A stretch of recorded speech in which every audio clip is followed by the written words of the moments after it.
un témoignage d'une dame qui est venue à la retraite spirituelle.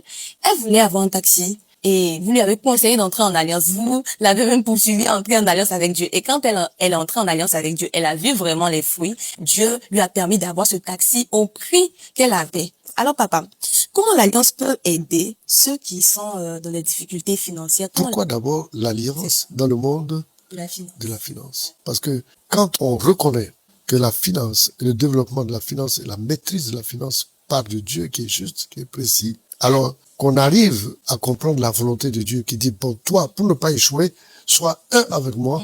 Là, on va voir la portée humaine de l'alliance. La portée de l'alliance, c'est sur deux plans. Le premier plan, d'abord, c'est le plan économique qu'on a vu, fructifier, développer, multiplier, tout cela. Mais le deuxième aspect qui est très important, c'est l'aspect spirituel de l'invisibilité.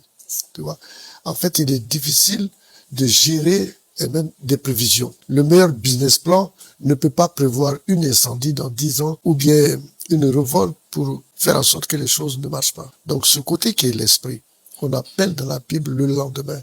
La Bible nous dit dans le livre de Matthieu 6, 34, que le lendemain se suffit à lui-même, prendra soin de lui-même.